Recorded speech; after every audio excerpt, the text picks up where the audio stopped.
Hello people. So today we'll be starting with module 5 of transmission and distribution. This is Professor Shubha.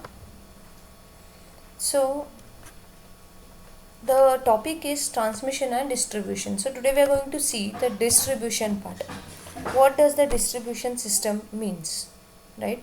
So when we was dealing with the introduction, we dealt with the distribution system, the AC distribution system, where distribution system, if we can recall, is that part of power system which distributes electrical power for local use. Right? So let me repeat this. So that part of power system which distributes electrical power for the local use is known as distribution system. So if I consider this, okay, this is my single line diagram. So if this is my distribution substation, right, the line emerging or the line connecting substation and this, like AS, CS and DS, are my feeders. Okay, if I recall, feeder, it is a conductor which connects a substation or localized generating station to the area where power is to be distributed. So from feeder it goes to the distributor. So my AB, right, so my line AB, BC,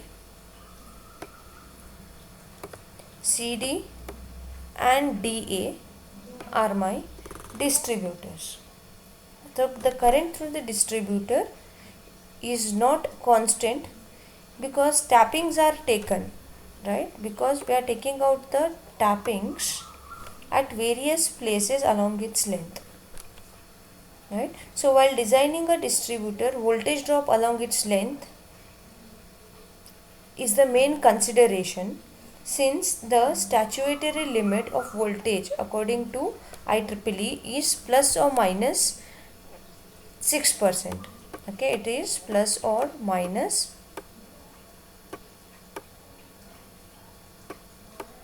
6% of the rated value of the consumer's terminal, right. So this is about distribution systems.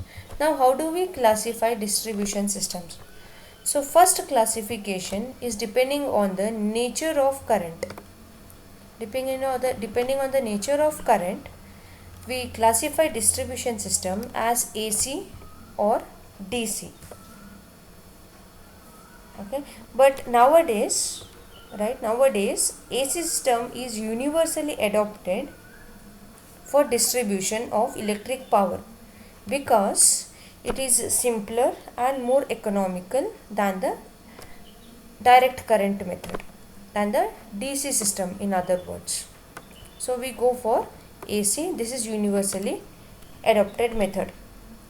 The second classification of distribution is depending on the type of construction, whether to lay overhead system or the underground system, just like my cables, right. So no doubt overhead system has the advantages over the underground system, that it is 5 to 10 times cheaper as compared to underground systems, right. In general, the underground systems, as I said, we use at the places where overhead connection is impractical or prohibited by the local laws, right. So we go for AC distribution overhead system, right. The third classification is based on the system of connection. So we'll be elaborating or concentrating on this much. So it is radial or ring mains or interconnected system. As we move further, we'll look into detail in each of these systems. So we were seeing a single phase 2 wire system, right. So you can see here Okay, when we say a single phase two wire system, okay, single phase, we understand the meaning of single phase now, right? It means it is having one phase wire and one neutral wire. Okay, so their name is single phase, which runs on 230 volt supply, and since it is having two wires, it's called a single phase two wire distribution. Okay, so this system may be used for very short distances. Okay, so what figure I have shown you is, one is where we earth one of the wires, and the other is where we earth the midpoint of the phase winding. Okay, right, this is my single phase two wire distribution. Next comes single phase three wire distribution. So here what we do, no doubt here again we have one phase wire and one neutral wire. The thing here is we need to create a three wire system. So what we do, from the center we take a tapping which constitutes the earth wire. Okay, so this voltage is V and this voltage is V. So the total voltage between phase and neutral becomes 2 times the voltage. Okay, so this is also called as split phase electricity distribution system, right? So this is commonly used in the North America for residential supply, right? Next comes two phase three wire system. See, this is single phase three wire, this is two phase three wire, because three wire, because it's having three wires. Okay, general English term. Two phase, now see, this constitute one phase and this constitutes one phase. Okay, but the only difference between two phase three wire system and a single phase three wire system is the voltages, which here are in quadrature with each other. So if you see here V plus V gave me 2V. Okay, but here what happens, the voltages are in quadrature. So my total voltage between point A and B would be root 2 times V, right? Next comes two phase four wire system. So what we do, there are two phases, okay, and we connect like this. Okay, but this is not of much concern. We generally do not go for this type of connection. We'll concentrate on three phase three wire distribution systems. Okay, so we know that three phase three wire systems are more commonly used systems. This can be my star system or a delta system. Okay, see, this is what I was telling. So I have three phases, 1 2 3. This is my star configuration and this is my delta configuration, 1 2 and 3. So since three phases, it's called as three phase system, and since there are 1 2 and 3 wires, 1 2 and 3 wires, this system is called as a three wire system. So it is three phase three wire system, right? So we know that in delta, VL and V phase are equal, right? Whereas in star, the line voltage is root 3 times the phase voltage. Okay, so this is what my three phase three wire distribution system, right? Next comes three phase four wire distribution system.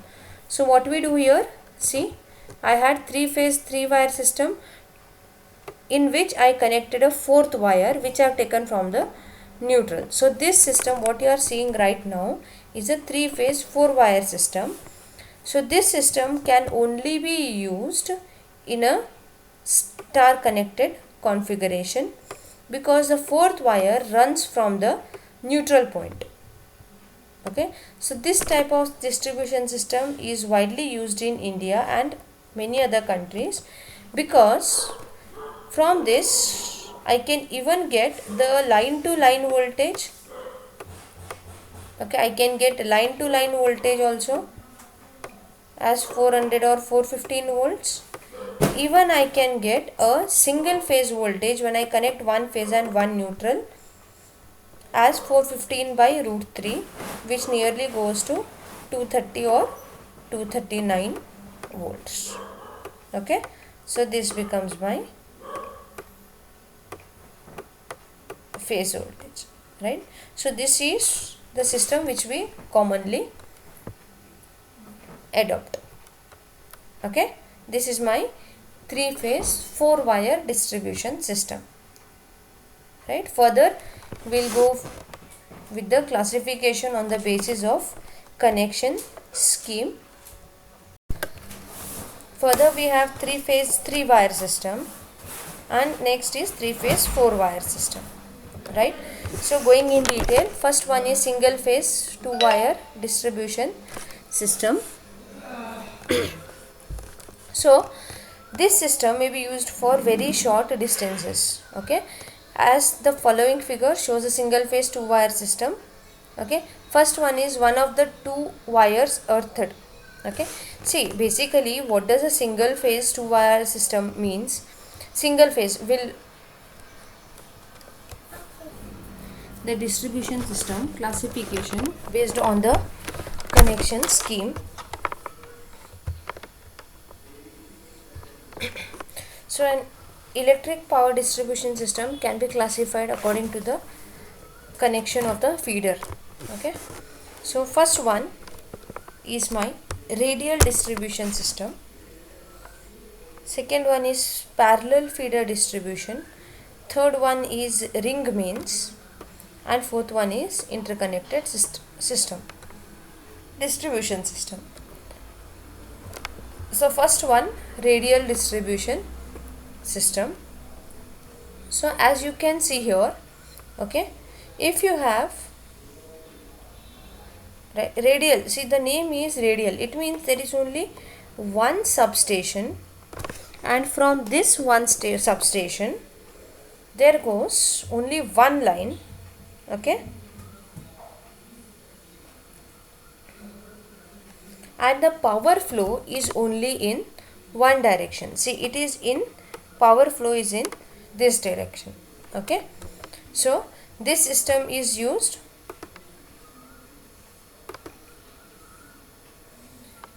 only when substation or generating station is located at the center of the consumers. Okay, this is first condition for the radial distribution system to be used.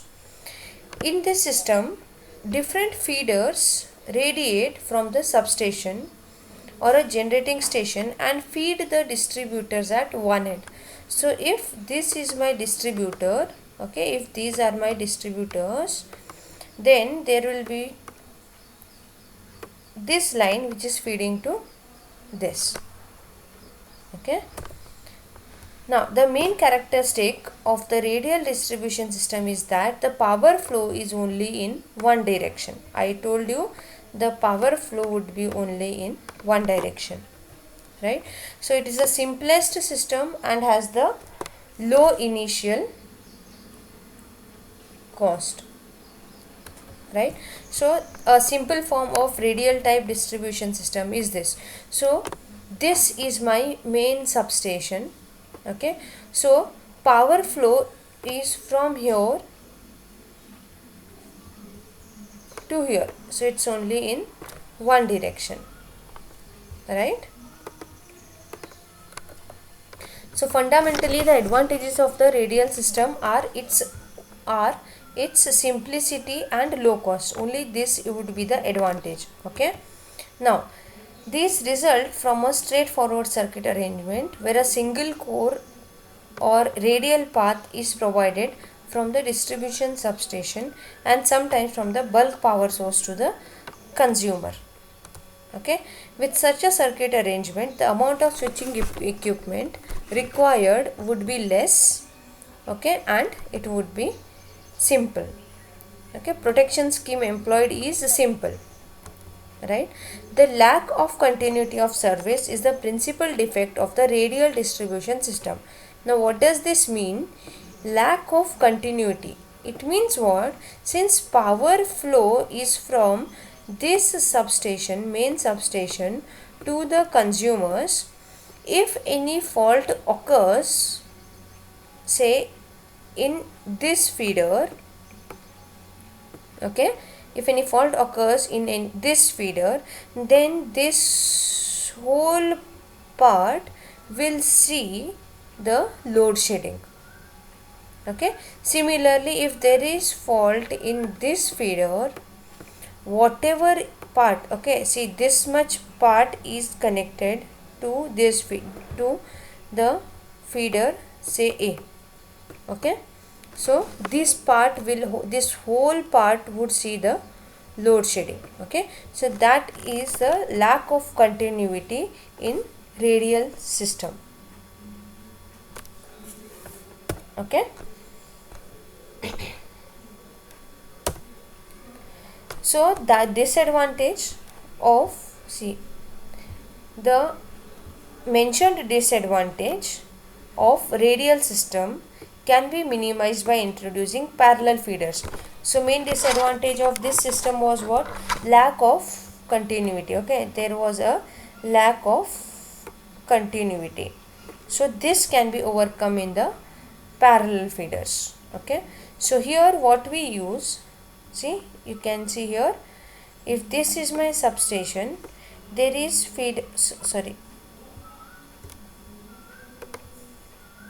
okay, when this is my substation and here is my load, okay, this part is my load. So to answer this load, I have two feeders, means I have feeder 1 and feeder 2. It means there are two parallel paths.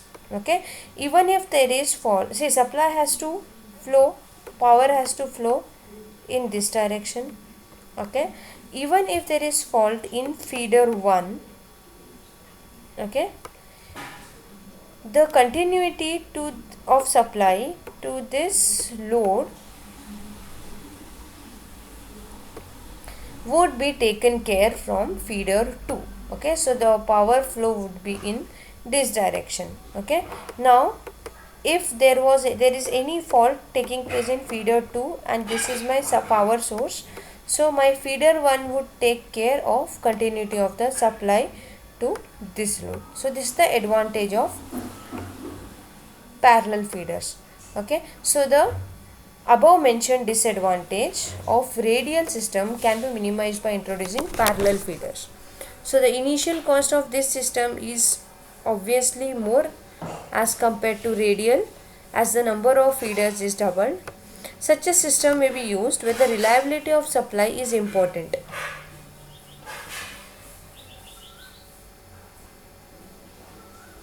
Okay. So in the event of a line fault, only one of the feeder sets of cable will be affected, thus allowing the remaining parallel feeder to continue the supply to the load. This is what I explained you here with this figure. Okay. Now to improve the reliability factor, it may be possible to have separate sets of cables follow different routes. In this case, the capital cost is double that of the radial feeder, but there is greater reliability factor for the line. It means less load shedding will be, or continuity of power supply would be achieved using the parallel feeder, right? Now see, an example is given here. This is the main subtransmission bus. Okay, now to answer this load, okay, if any fault occurs on this feeder, there is one more parallel path. This is my parallel path, so my current or power flow would be in this direction. Okay, in case the fault is here, let the fault 1 occur on this feeder. Okay, similarly, if the fault 2 occurs on this second feeder, what happens? Continuity of power supply is still maintained to this load. Okay, so the parallel feeders are more common in urban areas or for the feeders to large single customers where load shedding is an emergency may be possible. Okay, so this is about parallel feeder. The next comes the ring main. Right, so you can see here, this is my ring main. The name to the ring main, it gets its name because of its structure. Okay, so the similar level of system reliability, okay, as achieved in parallel feeders can be achieved in the ring distribution. Here each distribution transformer is fed with two feeders but in different paths. Okay, the feeders in this system form a loop which starts from the substation bus bars, runs through the load area feeding distribution transformers and returns to the substation bus bar. Okay, these are most common in urban and industrial environments. Okay, so see, if I show you this, okay, now if I show you this as the ring main, okay, from here is this is my main bus. Okay, so see, you can see this loop. Okay, you can see this loop coming here, coming this way, coming this way, this way, this way, and then closing. Okay, so that's why this name is loop system or ring mains. Okay, so this gives the advantage of the ring main systems as the line voltage drops are reduced at the various load substations. Okay, there is a firm supply to each load substation. Right, so this is my ring main or loop main. Okay, so advantages of ring main distribution: there are fewer voltage fluctuations, okay, at the consumer's terminals. Next, the system is much reliable as each distribution transformer is fed with two feeders. Okay, that means in case of an fault in any section of the feeder, the continuity of the path is ensured from the alternate path. Okay,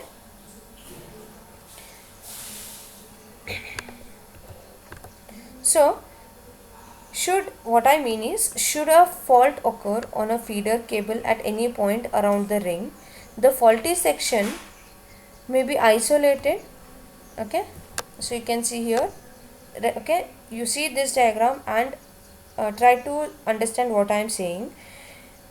When a fault occur on a feeder cable at any point around the ring, okay, the faulty section may be isolated by the operation of protecting circuit breakers, at the same time maintaining the supply to all substations on the ring. Right, hope I am clear. Right, so as I said, these are typically used in urban or suburban or industrial environments. Okay, and loss of supply is restored by manual switching in the ring mains. Okay, next comes the interconnected distribution system. So this is the last one. So when the feeder ring is energized by two or more than two generating stations, Okay, when a feeder ring main is energized by two or more substations or generating stations, it is called an interconnected distribution system. Okay, so this, see, if you see the ring mains, here we had only one substation. Okay, but in interconnected system there will be one or more substations, so as to ensure the reliability of the supply. Okay, also any area fed from the generating stations during peak load hours can be fed from the other generating stations for meeting the power requirements from increased load, which could cause imbalance, okay, or unbalance in the supply, right? So this is how we classify the distribution system as radial, parallel, ring and interconnected system. Thank you.